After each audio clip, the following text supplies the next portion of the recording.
at the Kitchen Dad's Kitchen. It is day, I don't know what, it seems like 6,000 of quarantine. So I want to share something with you that I love to make, especially in the summer. And not only do I love to make it, everyone seems to love to eat it. It's bruschetta. So let's kind of get to it. So first of all, yeah, it is bruschetta. It's not bruschetta.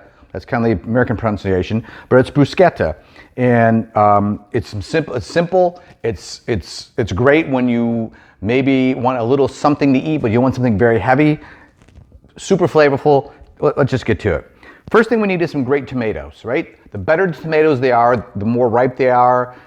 This is really good in the summer. I don't make this in the winter because I can't get tomatoes. Now, these are the only tomatoes I have right now. They're still, fortunately, they're very, very ripe. But I usually like to use some Roma or maybe like a beefsteak, anything that's really super ripe. All right, we're gonna cut these up into some nice chunks.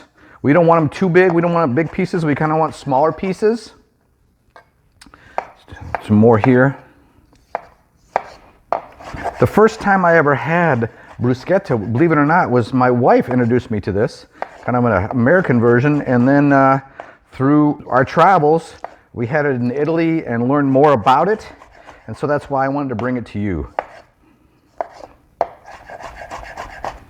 Some people that don't even like eating tomatoes like the bruschetta this way. Like the bruschetta this way. All right, so we're gonna cut the tomatoes up. Not too big of chunks. And we've already cut a few up here for time's sake.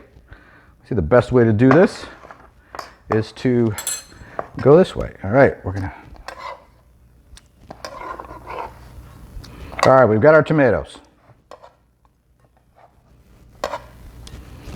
Let's clean our board off a little bit. Now let's talk about bread. We need some good Italian bread, right? You can probably go to your grocery store and get some nice Italian bread. The pieces are usually bigger than this. It's just what I had, right? If you can't find Italian bread, you can make it with regular bread. That's fine too, but the Italian bread is a little lighter on the inside. It gives it more crunch. And what you do, if you want to do it the right way, is you turn your grill on and then just take the bread and put it on the grill until it gets some nice grill marks, right? You don't want to kill it, but you can see here, it's just some nice little grill marks. The bread's crunchy, right?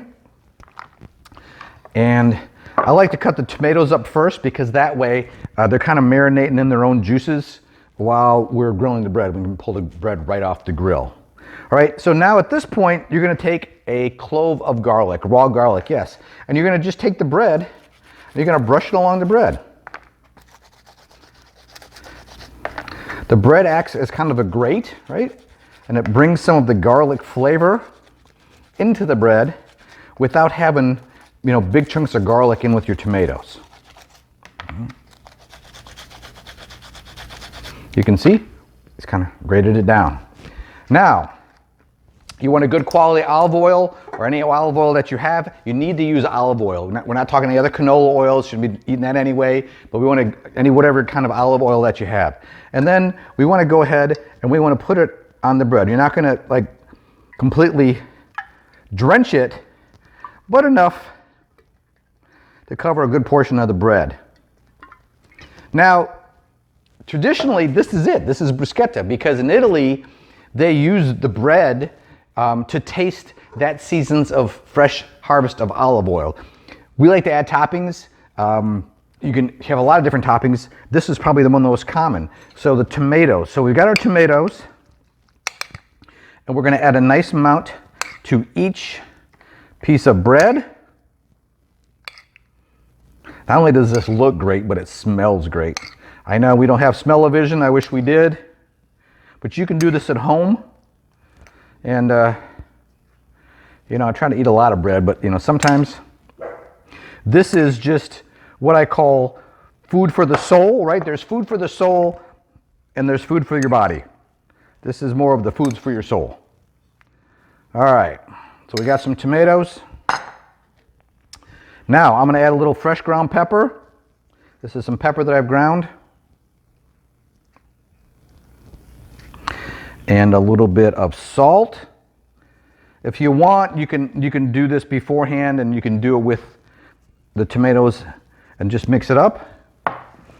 And now I like to add some Parmesan Reggiano cheese, right? If you can buy a block, that's great. If you have just, you know, the what I call sprinkled cheese, the kind that you would buy at the store in a can, that's fine too.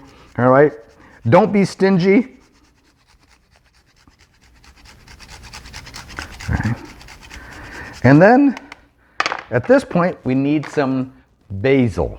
Now, if you want to get fancy, you can roll this up. Let's move this out of the way. You could roll this up and then you could slice it and then little chiffonades, so you'd have like little rolls, right? You know what? That's fine. I just like the rustic method where I just tear, because this way I can have different pieces. I can have different sizes and it looks, to me, a little more rustic.